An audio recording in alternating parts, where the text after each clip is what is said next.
O Livro dos Espíritos, obra de Allan Kardec, parte 14. Podem duas pessoas que se conhecem visitar-se durante a noite enquanto estão dormindo? Certo, e muitos que julgam não se conhecerem costumam reunir-se e falar-se. Podes ter, sem que os suspeites, amigos em outro país. É tão habitual o fato de irdes encontrar-vos durante o sono, com amigos e parentes com os que conheceis que vos podem ser úteis, que quase todas as noites fazei essas visitas. Mas que utilidade podem ter essas visitas se as esquecemos quando acordamos? De ordinário, ao despertardes, guardais a intuição desse fato, do qual se originam certas ideias que vos vêm espontaneamente, sem que possais explicá-las. Como vos acudiram essas ideias? Vieram do plano espiritual. São ideias que adquiristes nessas conversas. Pode o homem, pela sua vontade, provocar as visitas espíritas? Pode, por exemplo, dizer, quando está para dormir: eu vou esta noite encontrar-me em espírito com fulano, com Beltrano. Quero falar-lhe, quero lhe dizer isso e aquilo. O que se dá é o seguinte: adormecendo o homem, seu espírito desperta e muitas vezes, nada disposto, se mostra a fazer o que o homem resolvera, porque a vida deste pouco interessa ao seu espírito, uma vez desprendido da matéria, isto com relação a homens já bastante elevados espiritualmente. Os outros passam de modo muito diverso a fase espiritual de sua existência terrena. Entregam-se às paixões que os escravizam ou se mantêm inativos. Pode, pois, suceder, tais sejam os motivos que a isso o induzem, que o espírito vá visitar aqueles com quem deseja encontrar-se, mas não constitui razão para que semelhante coisa se verifique o simples fato de ele o querer quando acordado. Está falando aqui dos encontros. Quem não tem familiaridade com os conceitos espíritas, quem não tem um entendimento mais aprofundado dos princípios espíritas, ou pode ouvir isso aqui e não entender. Está falando sobre quando nós dormimos, o nosso espírito sai do corpo e adentra o mundo espiritual, o plano espiritual. Então nós podemos encontrar em sonhos com um amigo nosso que já faleceu, com um primo, com nosso pai que já faleceu, com nossa mãe, uma mãe com seu filho e daí por diante. É isso que está falando aqui. Podem espíritos encarnados reunir-se em certo número e formar assembleias? Sem dúvida alguma. Os laços antigos ou recentes da amizade costumam reunir desse modo diversos espíritos que se sentem felizes por estar juntos. Pelo termo antigos se deve entender os laços de amizades contraída em existências anteriores. Ao despertar, guardamos intuição das ideias que aurimos nesses colóquios, mas ficamos na ignorância da fonte donde elas promanam.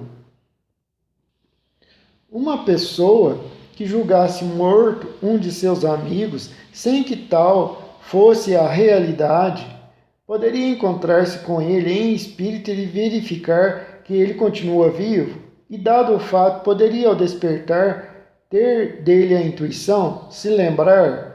Como espírito, a pessoa que figuras pode ver o seu amigo e conhecer-lhe a sorte. Se lhe não houver sido imposto por prova crer na morte desse amigo, sim, poderá ter um pressentimento da sua existência, como poderá tê-lo de sua morte. Transmissão oculta do pensamento, que é o que dá a causa a que uma ideia, a de uma descoberta, por exemplo, surja em muitos locais ao mesmo tempo.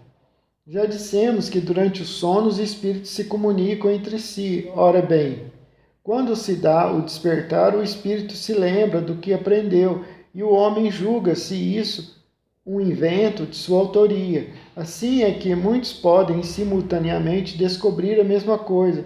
Quando dizeis que uma ideia paira no ar, usais de uma figura de linguagem mais exata do que supondes. Todos, sem o suspeitarem, contribuem para propagá-la.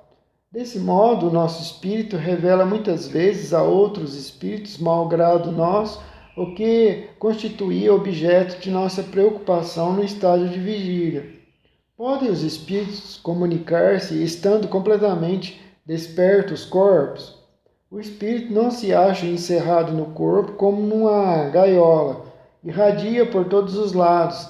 Segue-se que pode comunicar-se com outros espíritos, mesmo em estado de vigília, e bem que mais isso é difícil de acontecer. Como se explica que duas pessoas perfeitamente acordadas tenham instantaneamente a mesma ideia? São dois espíritos simpáticos que se comunicam e veem reciprocamente seus pensamentos respectivos, embora não estejam adormecidos os corpos.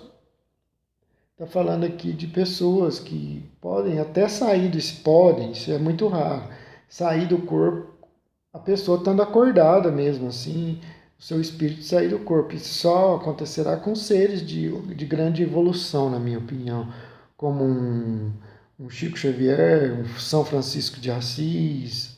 Pessoas de um grau superior, assim, são capazes disso. Jesus, é claro, fazia isso facilmente. Pessoas diziam que viam Jesus, ele estava num lugar, as pessoas, no mesmo horário, as pessoas disseram, mas ele estava em tal lugar também. Aí, mas ele estava lá também, o espírito dele estava em corpo. Olha a capacidade de um ser como Jesus, num certo local, fazendo ali uma pregação, ali, falando coisas para os ouvintes, para as pessoas que estavam ouvindo ali, estavam assistindo ali suas palavras, ouvindo, suas palestras, por assim dizer. E seu espírito estava em outro lugar falando para outras pessoas. Isso era comum. Jesus tinha, e tem não só Jesus, outros seres também de grande evolução tiveram essa capacidade, alguns santos da igreja, de estarem numa cidade e as pessoas dizerem que viu ele falando para uma assembleia em outra cidade, em outro lugar e daí por diante. É como o Sol está a milhões de quilômetros daqui, né? Está se tratando da velocidade da luz, assim, que é 300 mil quilômetros por segundo, a velocidade da luz, ele está a 8 minutos luz daqui. Está muito distante, assim, porque a velocidade da luz é uma velocidade indescritível, muito grande. Então, mas o Sol, ele não ilumina todo o planeta aqui, entre aspas, né? Porque o planeta gira, né? Mas aqui, por exemplo, no Brasil, quando o Sol está lá, ele está iluminando todo aqui, o Brasil, a América do Sul inteira, que o Sol está iluminando. Ele é um só, não é? Mas ele ilumina todos esses países, todos os cantinhos. E assim é o espírito. Quando é um espírito muito elevado, ele pode estar em vários lugares ao mesmo tempo, como o Sol ilumina vários lugares ao mesmo tempo. Há entre os espíritos que se encontram uma comunicação de pensamentos que dá causa a que duas pessoas se vejam e compreendam sem precisarem dos sinais ostensivos da linguagem. Poder-se-ia dizer que falam entre si a linguagem dos espíritos. Letargia, catalepsia, mortes aparentes. Os letárgicos, os catalépticos, em geral, veem e ouvem o que em derredor se diz e faz, sem que possam exprimir que estão vendo e ouvindo. É pelos olhos e pelos ouvidos que têm essas percepções? Não, de forma alguma, é pelo espírito. O espírito tem consciência de si, mas não pode comunicar-se. Por quê? Porque a isso se opõe o estado do corpo. E esse estado especial dos órgãos vos prova que nele, no homem, há alguma coisa mais do que um simples corpo, pois que então o corpo já não funciona e, no entanto, o espírito se mostra ativo. Na letargia, pode o espírito separar-se inteiramente do corpo, de modo a exprimir-lhe todas as aparências da morte e voltar depois a habitá-lo? Na letargia, o corpo não está morto, porquanto há funções que continuam a executar-se. Sua vitalidade se encontra em estado latente, como na crisálida, porém não aniquilada. Ora, enquanto o corpo vive, o espírito se lhe acha ligado a ele, rompendo-se por efeito da morte real e pela degradação dos órgãos, os laços que prendem um ao outro, integral se torna a separação e o espírito não volta mais ao corpo. Desde que um homem aparentemente morto volte à vida é que ele não havia morrido, por assim dizer, a morte não havia sido completa. Por meios de cuidados dispensados a tempo, podem reatar-se laços prestes a se desfazerem e restituir-se à vida um ser que definitivamente morreria se não fosse socorrido? Sem dúvida, e todos os dias tendes a prova disso. O magnetismo, em tais casos, constitui muitas vezes poderoso meio de ação, porque restitui ao corpo o fluido vital que lhe falta para manter o funcionamento dos órgãos. A letargia e a catalepsia derivam do mesmo princípio, que é a perda temporária da sensibilidade e do movimento por uma causa fisiológica, ainda inexplicada. Diferem uma da outra em que, na letargia, a suspensão das forças vitais é geral e dá ao corpo todas as aparências da morte. Na catalepsia, fica localizada, podendo atingir uma parte mais ou menos extensa do corpo, de sorte a permitir que a inteligência se manifeste livremente, o que a torna inconfundível com a morte. A letargia é sempre natural. A catalepsia é por vezes espontânea, mas pode ser provocada e suprimida artificialmente pela ação magnética. Sonambulismo. O sonambulismo natural tem alguma relação com os sonhos? Como explicá-lo? É um estado de independência do espírito, mais completo do que no sonho, estado em que maior amplitude adquirem suas faculdades. A alma tem então percepções que não dispõe no sonho, que é um estado de sonambulismo imperfeito. No sonambulismo, o espírito está na posse plena de si mesmo. Os órgãos materiais, achando-se, de certa forma, em estado de catalepsia, deixam de receber as impressões exteriores. Esse estado se apresenta principalmente durante o sono, ocasião em que o espírito pode abandonar provisoriamente o corpo por se encontrar este gozando do repouso indispensável à matéria. Quando se produzem os fatos do sonambulismo, é que o espírito, preocupado com uma coisa ou outra, se aplica a uma ação qualquer para cuja prática necessita de utilizar-se do corpo. Serve-se então deste como se serve de uma mesa ou de um outro objeto material no fenômeno das manifestações físicas, ou mesmo como se utiliza da mão do médium nas comunicações escritas. Nos sonhos de que se tem consciência, os órgãos, inclusive os da memória, começam a despertar, recebem imperfeitamente as impressões produzidas por objetos ou causas externas e as comunicam ao espírito, que então também em repouso só experimenta do que lhe é transmitido sensações confusas e a miúde desordenadas, sem nenhuma aparente razão de ser, mescladas que se apresentam de vagas recordações, quer da existência atual, quer de anteriores. Facilmente, portanto, se compreende porque o sonambulismo nenhuma lembrança guardam do que se passou quando estiveram no estado sonambúlico, e porque os sonhos de que se conserva a memória, as mais das vezes, não têm sentido.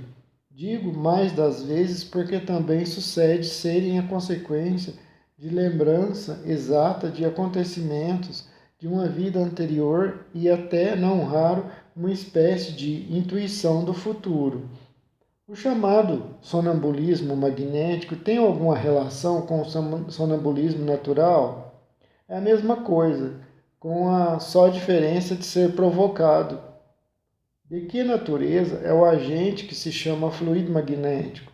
Fluido vital, eletricidade animalizada, que são modificações do fluido universal. Qual a causa da clarividência sonambúlica? Já o dissemos, é a alma que vê. Como pode o sonâmbulo ver através dos corpos opacos? Não há corpos opacos senão para os vossos grosseiros órgãos, para os vossos sentidos. Já precedentemente, não dissemos que a matéria nenhum obstáculo oferece ao espírito que livremente a atravessa, frequentemente ouvis o sonâmbulo dizer que vê pela fronte, pelo punho, etc., porque achando-os inteiramente presos à matéria, não compreendeis lhe seja possível ver sem o auxílio dos órgãos. Ele próprio, pelo desejo que manifestais, julga precisar dos órgãos.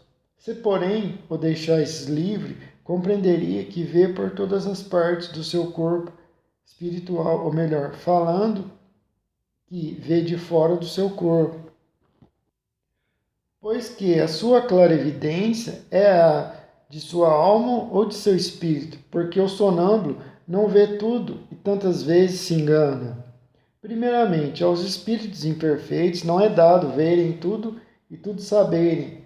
Não ignoras que ainda partilham dos vossos erros e prejuízos. Depois, quando unidos à matéria, não gozam de todas as suas faculdades de espírito. Deus outorgou ao homem a faculdade sonambúlica para fim útil e sério, não para que se informe do que não deva saber.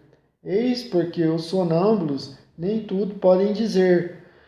Qual a origem das ideias inatas do sonâmbulo e como pode falar com exatidão de coisas que ignora quando desperto, de coisas que estão mesmo acima de sua capacidade intelectual?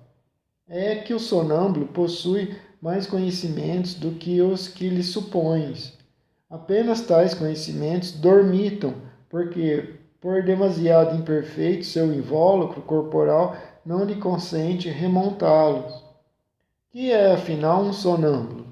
Espírito como nós, e que se encontra encarnado na matéria para cumprir a sua missão, despertando dessa letargia quando cai em estado sonambúlico.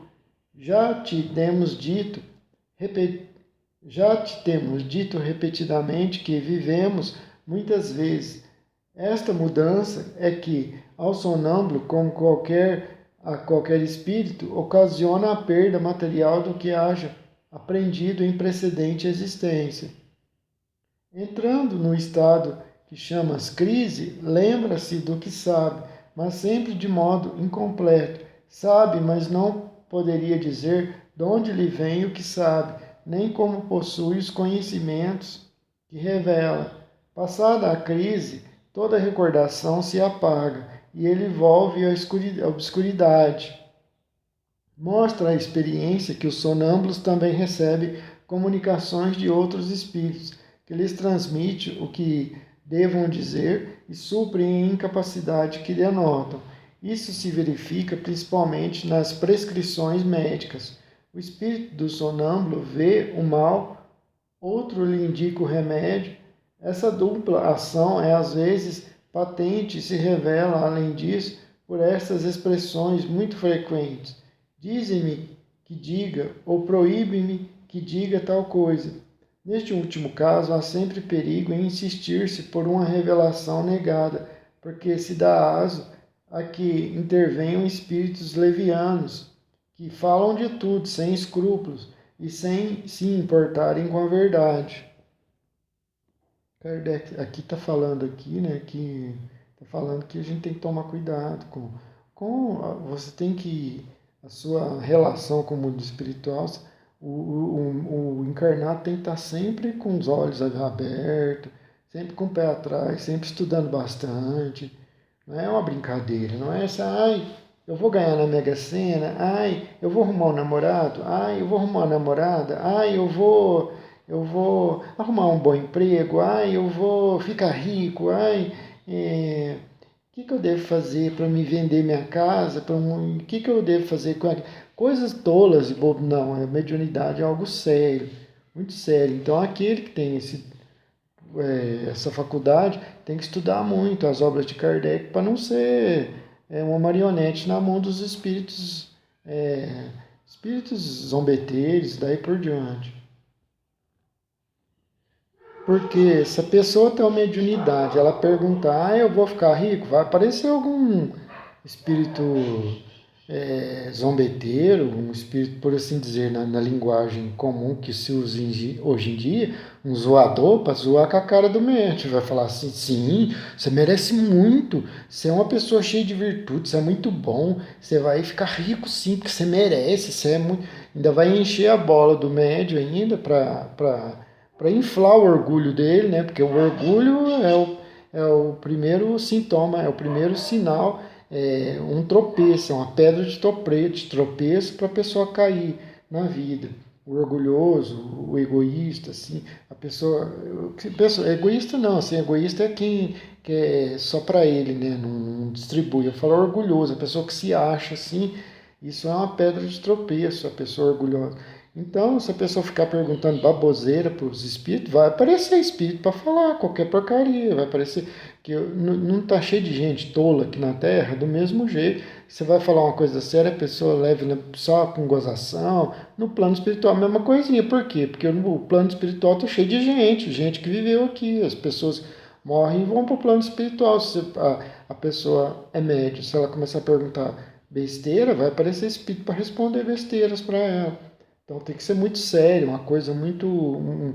Pessoas estudar bastante as obras de Kardec, ler os livros de Chico Xavier, a coleção André Luiz, para a pessoa aprender tudo, como ela vai ter essa relação com o plano espiritual, que tem que ser uma coisa muito séria, uma coisa muito responsável, para a pessoa não ser joguete na mão dos espíritos, né? Porque aí não é só uma brincadeira, não se trata de brincadeira, se trata porque a pessoa vai ficando ligada a esses espíritos. Primeiro, esses espíritos zoados que ficam com palhaçada, enganando a pessoa, e de lá eles ficam rindo, né?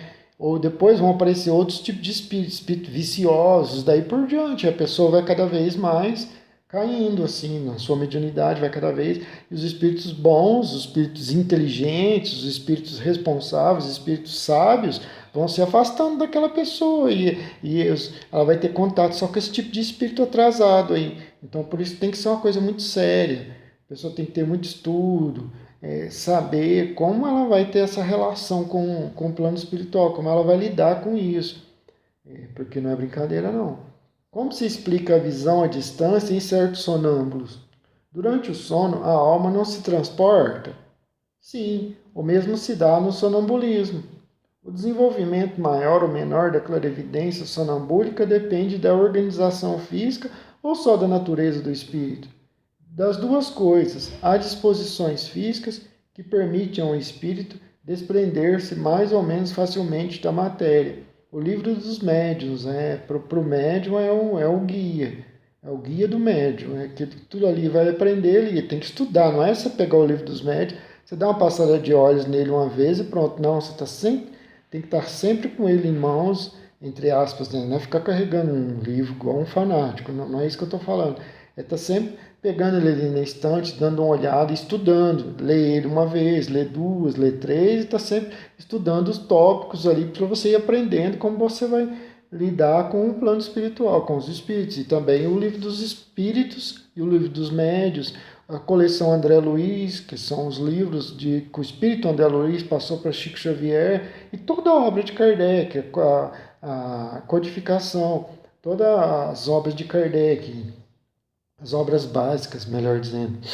Livro dos Espíritos, Livro dos Médios, o Céu e o Inferno, o Evangelho segundo o Espiritismo, a Gênese, obras póstumas, daí por você lê toda a obra de Kardec, mas principalmente, no mínimo, o Livro dos Espíritos e o Livro dos Médios.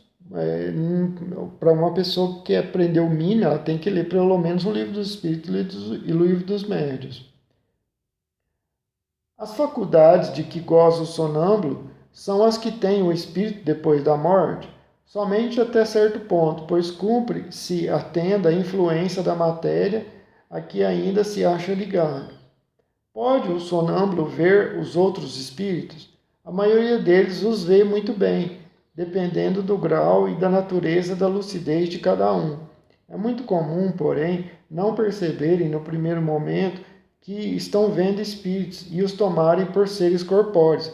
O sonâmbulo é aquela pessoa, né? Isso aí todo mundo sabe, que fica andando à noite ali, que e ela não tropeça, ela como se ela estivesse vendo, mesmo com os olhos fechados. É o espírito da pessoa que está parcialmente separado do corpo, então o espírito está guiando o corpo, né? Ele não tropeça no sofá, ele não tropeça nas coisas, ele não se machuca, mesmo estando com o olho fechado, é porque o espírito meio desdobrado ali, meio fora do corpo ali, a meio metro do corpo ali, junto ao corpo, tá ligado, né, pelo fio ainda, tá vivo, obviamente. Esse fio só quebra quando a pessoa desencarna, ele tá ligado ao corpo, então tá meio que tá guiando o corpo ali. Isso acontece principalmente aos que, nada conhecendo do Espiritismo, ainda não compreendem a essência dos Espíritos. O fato os espanta é fá-los supor que tem diante da vista seres terrenos. Está falando aqui, o sonâmbulo ele vê os outros espíritos e ele acha que está vendo pessoas assim encarnadas, mesmo de carne e osso. Pessoa, principalmente o sonâmbulo que não tem conhecimento, não tem estudo sobre o Espiritismo. O mesmo se dá com os que, tendo morrido, ainda se julgam vivos, nenhuma alteração notando ao seu derredor e parecendo-lhes que os espíritos têm corpos iguais aos nossos, tomam por corpos reais os corpos aparentes com que os mesmos espíritos se lhes apresentam. Tem pessoas que morrem, aqui está falando quando a pessoa desencarna. A pessoa está desencarnada, ela fica aqui na Terra conversando, e fulano, por que ninguém fala comigo? Muitos espíritos eles manifestam no centro espírita, falando no centro espírita através do médium, falando isso. Mas por que ninguém está conversando mais comigo? Por que os meus familiares estão me ignorando? Eu converso com eles e nada respondem. Eu estou com isso, com aquilo, queria falar tal coisa, mas ninguém conversa mais comigo. Ele nem sabe que ele desencarnou. Isso é uma pessoa que morre, desencarnou é morrer. Pessoa que desencarnou, no Espiritismo fala desencarnou. Que desencarnou sem preparo, sem esse preparo de saber que a vida continua e daí por diante. O sonâmbulo que vê a distância, vê do ponto em que se acha o seu corpo ou do que está a sua alma. Por que esta pergunta? Desde que sabes ser a alma quem vê e não o corpo. Posto que o que se dá nos fenômenos sonambúlicos é que a alma se transporta, como pode o sonâmbulo experimentar no corpo as sensações do frio e do calor existentes no lugar onde se acha sua alma, muitas vezes bem distante do seu invólucro. A alma, em tais casos, não tem deixado inteiramente o corpo, conserva-lhe presa pelo laço que os liga e que, então, desempenha o papel de condutor das sensações. Quando duas pessoas se comunicam de uma cidade para outra por meio da eletricidade, esta constitui o laço que lhes liga o pensamento. Daí vem que confabulam como se estivessem ao lado uma da outra. O uso que um sonâmbulo faz da sua faculdade influi no estado do seu espírito depois da morte, muito como o bom ou mau uso que o homem faz de todas as faculdades com que Deus o dotou. Êxtase. Que diferença há entre o êxtase e o sonambulismo? O êxtase é um sonambulismo mais apurado. A alma do estático ainda é mais independente. O espírito do estático penetra realmente nos mundos superiores, vê esses mundos e compreende a felicidade dos que os habitam, donde lhe nasce o desejo de lá permanecer. Há, porém, mundos inacessíveis aos espíritos que ainda não estão bastante purificados. Quando o estático manifesta o desejo de deixar a terra, fala sinceramente, não retém o instinto de conservação. Isso depende do grau de purificação do espírito. Se verifica que a sua futura situação será melhor do que a sua presente. Esforça-se por desatar os laços que o prende à terra. Se deixasse o estático entregue a si mesmo, poderia sua alma abandonar definitivamente o corpo? Perfeitamente, poderia morrer. Por isso é que preciso se torna chamá-lo a voltar, apelando para tudo o que o prende a este mundo, fazendo-lhe, sobretudo, compreender que a maneira mais certa de não ficar lá, onde vê que seria feliz, consistiria em partir daqui antes do tempo, partir da cadeia que o tem preso ao planeta terreno. pretendendo que lhe é dado ver coisas que, evidentemente, são produto de uma imaginação que as crenças e prejuízos terrestres impressionaram, não será justo concluir-se que nem tudo que o estático vê é real. O que o estático vê é real para ele, mas como seu espírito se conserva sempre debaixo da influência das ideias terrenas, pode acontecer que veja a seu modo, ou melhor, que exprima o que vê numa linguagem moldada pelos preconceitos e ideias de que se acha imbuído, ou então pelos vossos preconceitos e ideias, a fim de ser mais bem compreendido. Neste sentido, principalmente, é que lhe sucede errar.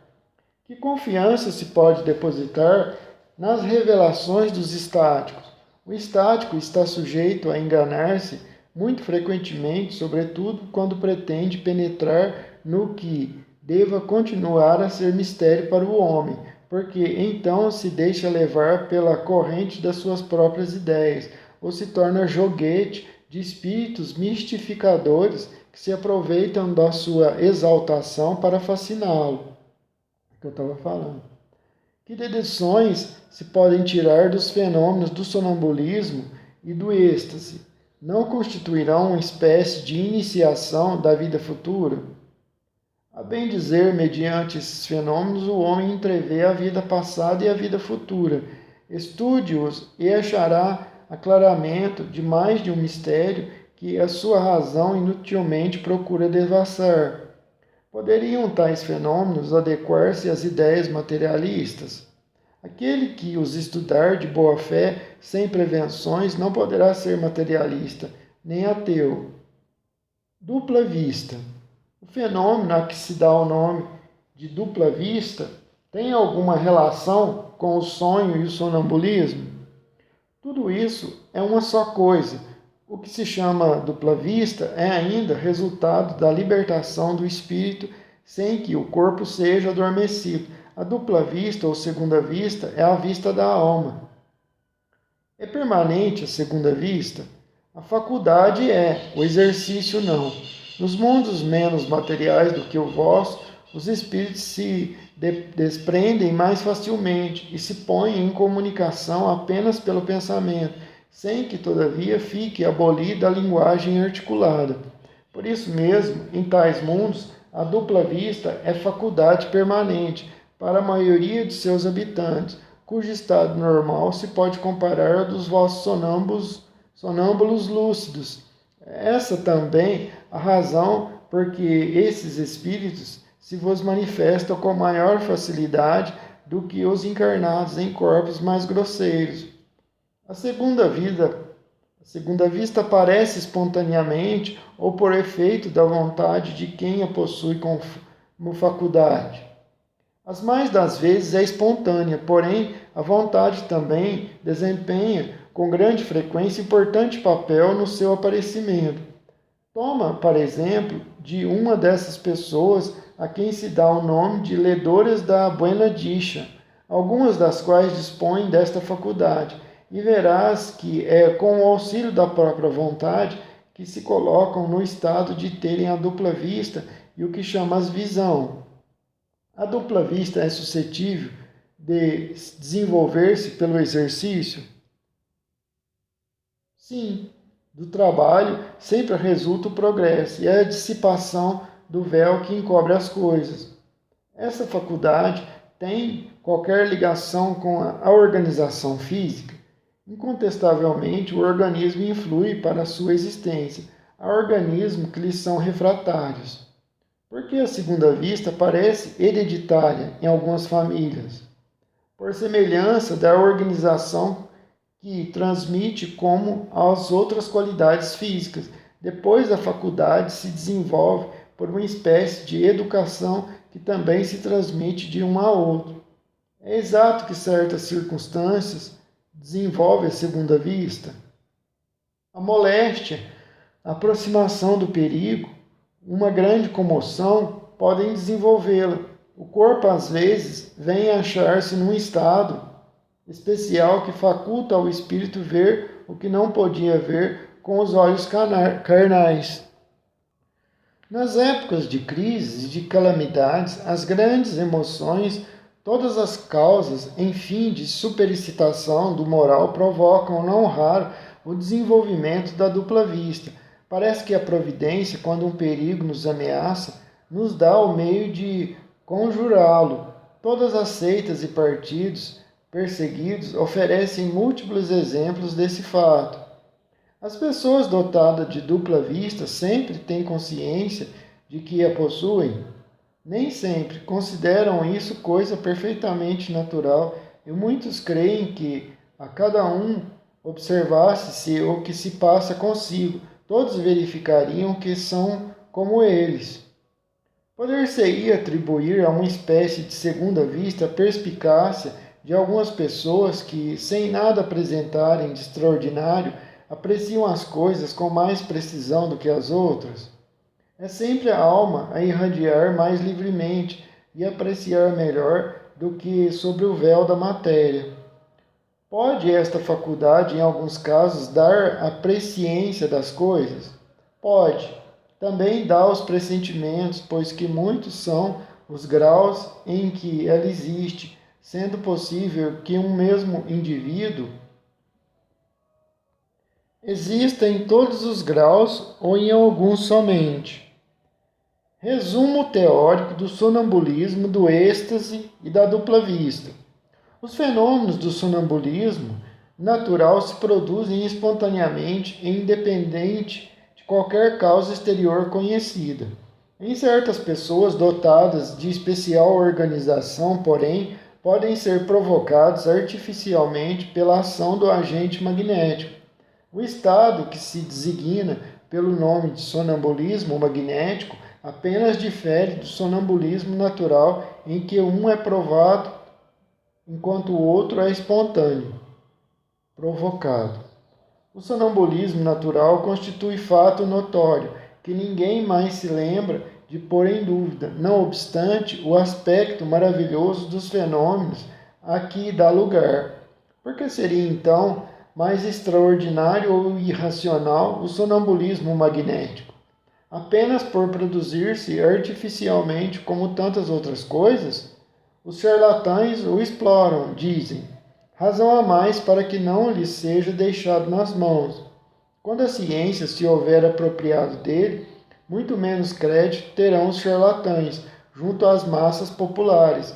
Enquanto isso não se verifica, como o sonambulismo natural ou artificial é um fato, e como contra fatos não há raciocínio possível, vai ele ganhando terreno, apesar da má vontade de alguns no seio da própria ciência, no qual penetra por uma imensidade de pontinhas, em vez de entrar pela porta larga. Quando lá estiver totalmente, terão que aceitá-lo sem contestação. Para o Espiritismo, o sonambulismo é mais do que um fenômeno psicológico, é uma luz projetada sobre a psicologia. É aí que se pode estudar a alma, porque é onde esta se mostra a descoberto. Ora, um dos fenômenos que a caracterizam é o da clarividência, independente dos órgãos ordinários da vista. Fundam-se os que contestam esse fato em que o sonâmbulo nem sempre vê e a vontade do experimentador como com os olhos. Será de admirar que difiram os efeitos quando diferentes são os meios? Será racional que se pretendam obter os mesmos efeitos quando há e quando não há um instrumento? A alma tem suas propriedades como os olhos têm as suas. Cumpre julgá-las em si mesmas e não por analogia. De uma causa única se originam a clarividência do sonâmbulo magnético e a do sonâmbulo natural.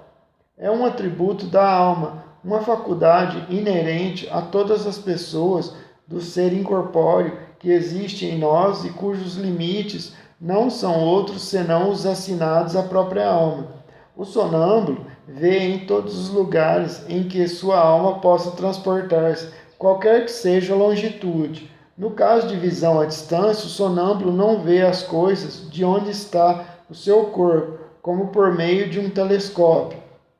vê as presentes como se achasse no lugar onde elas existem, porque sua alma em realidade lá está. Por isso é que seu corpo fica como que aniquilado e privado de sensação até que a alma volte a habitá-lo novamente. Essa separação parcial da alma e do corpo constitui um estado anormal, suscetível de duração mais ou menos longa, porém não indefinida. Daí a fadiga que o corpo experimenta após certo tempo, normalmente quando aquela se entrega a um trabalho ativo. A vista da alma ou do espírito não é circunscrita, não tem sede determinada. Eis porque os sonâmbulos não lhe podem marcar o órgão especial. Vêm porque vêm sem saber o motivo, nem o modo, uma vez que, para eles, na condição de espírito, a vista carece de foco próprio.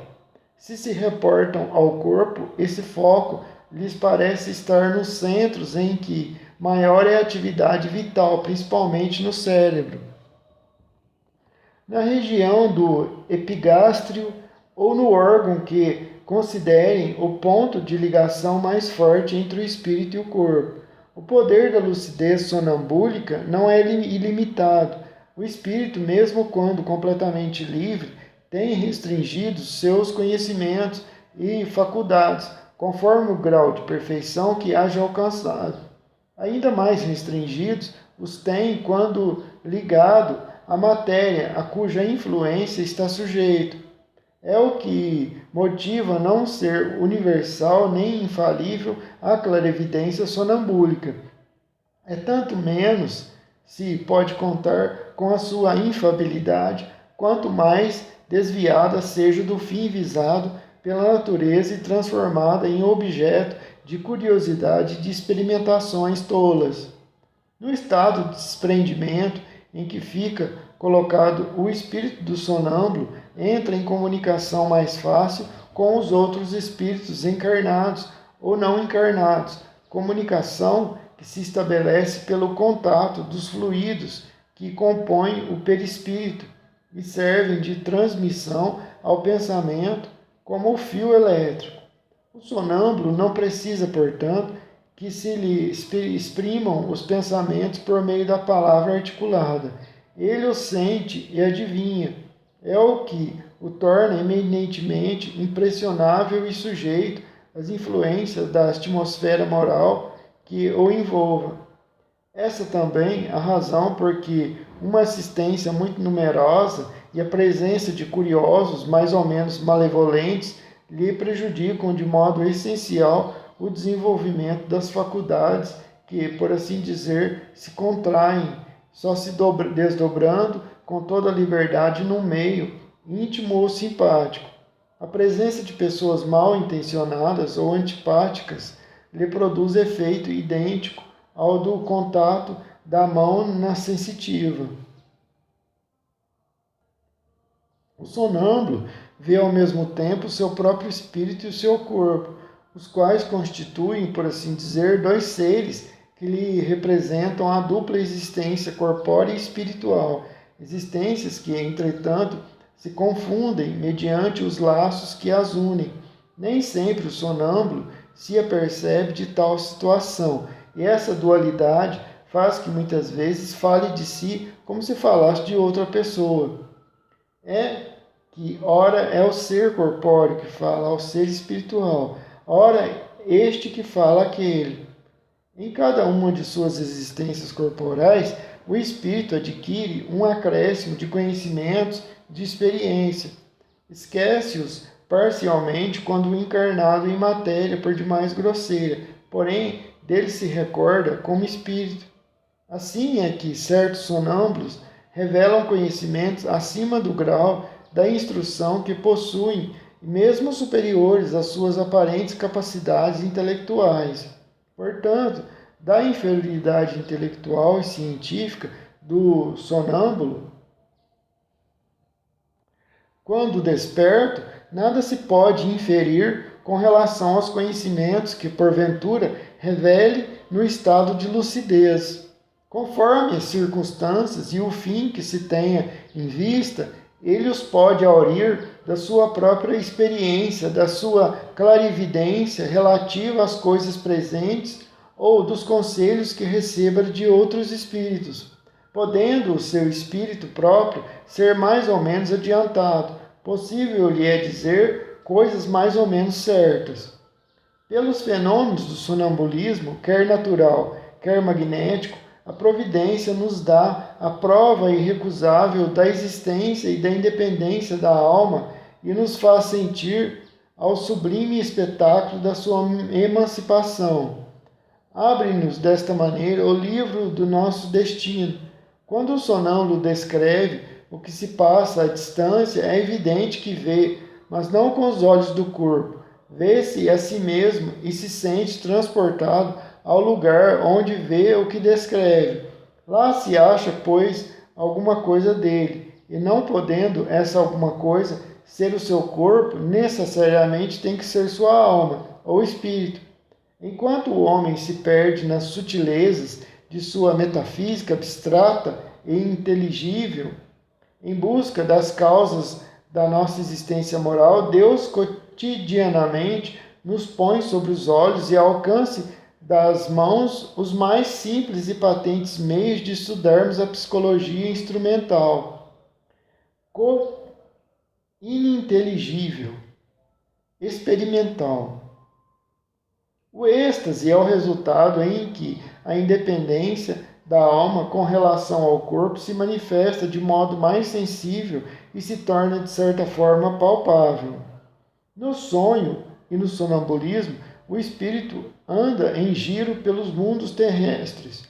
No êxtase, penetra em um mundo desconhecido, o dos espíritos etéreos, com os quais entra em comunicação, sem que, todavia, lhe seja lícito ultrapassar certos limites, porque, se os transpusesse, totalmente se partiriam os laços que o prendem ao corpo.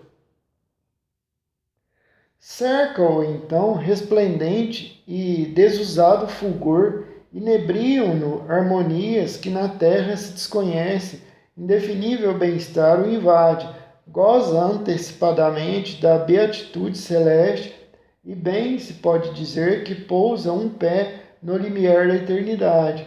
No estado de êxtase, o aniquilamento do corpo é quase completo.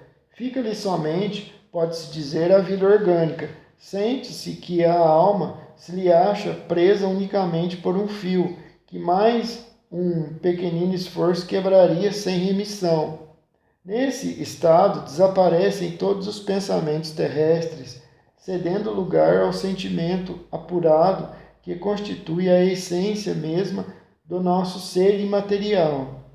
Inteiramente entregue a tal sublime contemplação, o estático encara a vida apenas como paragem momentânea. Considera os bens e os males, as alegrias grosseiras e as misérias deste mundo quais incidentes fúteis de uma viagem, cujo termo tem a dita de avistar. Dá-se com os estáticos o que se dá com os sonâmbulos, mais ou menos perfeita, podem ter a lucidez e o espírito mais ou menos apto a conhecer e compreender as coisas conforme seja mais ou menos elevado. Muitas vezes, porém, há neles mais excitação do que verdadeira lucidez, ou melhor, muitas vezes a exaltação lhes prejudica a lucidez. Daí o serem, frequentemente, suas revelações, um misto de verdades e erros, de coisas grandiosas e graciosas e coisas absurdas e até ridículas. Dessa exaltação, que é sempre uma causa de fraqueza, quando o indivíduo não sabe reprimi-la, espíritos inferiores costumam aproveitar para dominar o estático, tomando com tal intuito aos seus olhos aparências que mais o aferram às ideias que nutre no estado de vigília. Há nisso um escolho, mais ou menos dificultoso, mas nem todos são assim. Cabe-nos julgar tudo friamente e pesar-lhe as revelações na balança da razão. A emancipação da alma se verifica, às vezes, no estado de vigília e produz o fenômeno conhecido pelo nome de segunda vista ou dupla vista, que é a faculdade graças à qual quem a possui vê, ouve e sente além dos limites dos sentidos humanos. Percebe o que exista até onde estende a alma a sua ação. Vê, por assim dizer, através da vista ordinária e como por uma espécie de miragem. No momento em que o fenômeno da segunda vista se produz,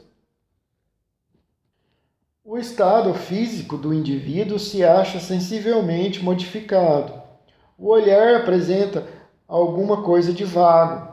Ele olha sem ver. Toda sua fisionomia reflete como uma exaltação. Nota-se que os órgãos visuais se conservam alheios ao fenômeno, pelo fato de a visão persistir malgrado a oclusão dos óculos. Aos dotados desta faculdade, ela se afigura tão natural como a que todos temos de ver. Consideram-na um atributo de seus próprios seres, que em nada lhes parecem excepcionais. De ordinário, o esquecimento se segue a essa lucidez passageira, cuja lembrança, tornando-se cada vez mais vaga, acaba por desaparecer como a de um sonho. O poder da vista dupla, indo desde a sensação confusa até a percepção clara e nítida das coisas presentes ou ausentes, quando rudimentar, confere a certas pessoas o tato, a perspicácia, uma certa segurança nos atos, a que se pode dar o qualificativo de precisão de golpe de vista moral. Um pouco desenvolvida desperta os pressentimentos, mais desenvolvida mostra os acontecimentos que deram ou estão para dar-se. O sonambulismo natural e artificial, o êxtase e a dupla vista são efeitos vários ou de modalidades diferentes de uma mesma causa. Esses fenômenos, como sonhos, estão na ordem da natureza, tal a razão porque hão existido em todos os tempos. A história mostra que foram sempre conhecidos e até explorados desde a mais remota antiguidade, e neles se nos depara a explicação de uma imensidade de fatos e coisas que os preconceitos fizeram fossem tidos por sobrenaturais. Faculdade que tem os espíritos de penetrar os nossos pensamentos. Veem os espíritos tudo o que fazemos? Podem ver, pois que constantemente vos rodeiam. Cada um, porém, só vê aquilo a que dá atenção, não se ocupam com o que lhes é indiferente. Podem os espíritos conhecer os nossos mais secretos pensamentos? Muitas vezes, eles chegam a conhecer o que desejarias ocultar de vós mesmos. Nem atos, nem pensamentos se lhes podem dissimular.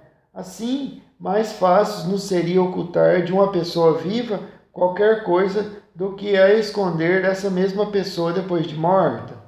Certamente, quando vos julgais muito ocultos, é como comum terdes ao vosso lado uma multidão de espíritos que vos observam. Que pensam de nós os espíritos que nos cercam e observam? Isso depende muito. Os levianos riem das pequenas partidas que vos pregam e zombam das vossas impaciências. Os espíritos sérios se condoem dos vossos reveses e procuram ajudar-vos. Influência oculta dos espíritos em nossos pensamentos e atos. Influem os espíritos em nossos pensamentos e também em nossos atos? Muito mais do que imaginais. Influi a tal ponto que, de ordinário, são eles que vos dirigem. De par com os pensamentos que nos são próprios, outros haverá que nos sejam sugeridos. Vossa alma é um espírito que pensa. Não ignorais que, frequentemente, muitos pensamentos vos acodem a um tempo sobre o mesmo assunto, e não raro contrários uns aos outros. Pois bem, No conjunto deles estão sempre de mistura os vossos com os nossos. Daí a incerteza em que vos vedes, é que tendes em vós duas ideias a se combaterem. Como havermos de distinguir os pensamentos que nos são próprios dos que não são nossos, que nos são sugeridos pelos Espíritos? Quando um pensamento vos é sugerido, tendes a impressão de que alguém vos fala. Geralmente, os pensamentos próprios são os que acodem em primeiro lugar. Afinal, não vos é de grande interesse estabelecer essa distinção. Muitas vezes é útil que não saibais fazê-la. Não a fazendo, obra o homem com mais liberdade. Se decide pelo bem, é voluntariamente que o pratica. Se toma o mau caminho, maior será a sua responsabilidade. É sempre de dentro de si mesmos que os homens inteligentes e de gênio tiram as suas ideias. Algumas vezes elas lhe vêm do seu próprio espírito, porém de outras muitas vezes lhe são sopradas, sugeridas por espíritos que os julgam capazes de compreendê-las e dignos de vulgarizá-las. Quando tais homens não as acham em si mesmos, apelam para a inspiração. Fazem assim, sem o suspeitarem, uma verdadeira evocação. Se fora útil que pudéssemos distinguir claramente os nossos pensamentos próprios dos que nos são sugeridos, Deus nos houvera proporcionado os mecanismos de o conseguirmos, como nos concedeu o de diferenciarmos o dia da noite. Quando uma coisa se conserva imprecisa, é que convém que assim aconteça. Diz-se comumente ser sempre bom o primeiro impulso. É exato? Pode ser bom ou mal, conforme a natureza do espírito encarnado. É sempre bom aquele que atende às boas inspirações. Como distinguirmos se um pensamento sugerido procede de um bom espírito ou de um espírito mau? Estudai o caso, isso não é difícil. Os bons espíritos só para o bem vos aconselharão. Compete-vos discernir. Com que fim os espíritos imperfeitos nos induzem ao mal? Para que sofrais como eles sofrem. Isso lhes diminui os sofrimentos? Claro que não, mas fazem-no por inveja, por não poderem suportar que haja seres felizes. De que natureza é o sofrimento que procuram infligir aos outros? Os que resultam de ser de ordem inferior à criatura e de estar afastada de Deus. Por que permite Deus que os espíritos nos excitem ao mal? Os espíritos imperfeitos são instrumentos próprios a pôr em prova a fé e a consciência dos homens na prática do bem. Como espírito que és, tens que progredir na ciência do infinito. Daí o passares pelas provas do mal para chegares ao bem. A nossa missão consiste em te colocarmos no bom caminho. Desde que sobre ti atuam influências más, é que as atrais, desejando o mal, porquanto os espíritos inferiores correm a te auxiliar no mal, logo que desejes praticá-lo. Só quando queiras o mal, podem eles ajudar-te para praticar a prática do mal. Se fores propenso ao assassínio, terás em torno de ti uma nuvem de espíritos a te alimentarem no íntimo espendor.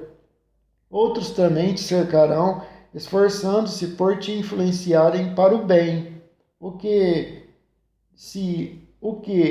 restabelece o equilíbrio, da balança e te deixa senhor dos teus atos. É assim que Deus confia à nossa consciência a escolha do caminho que devamos seguir e a liberdade de ceder a uma ou a outra das influências contrárias que se exercem sobre nós. Pode o homem eximir-se da influência dos espíritos que procuram arrastá-lo ao mal? Pode, claro, visto que tais espíritos só se apegam aos que, pelos seus desejos, os chamam, ou aos que, pelos seus pensamentos, os atraem. Renunciam às suas tentativas os espíritos cuja influência a vontade do homem repele. Que quereis que eles fizessem? Quando nada conseguem, abandonam o campo. Entretanto, ficam à espreita de um momento propício, como o gato que tocai o rato. Por que maneira poderemos neutralizar a influência dos maus espíritos? Praticando o bem, orando e pondo em Deus toda a vossa confiança. Repelireis a influência dos espíritos inferiores e aniquilareis o império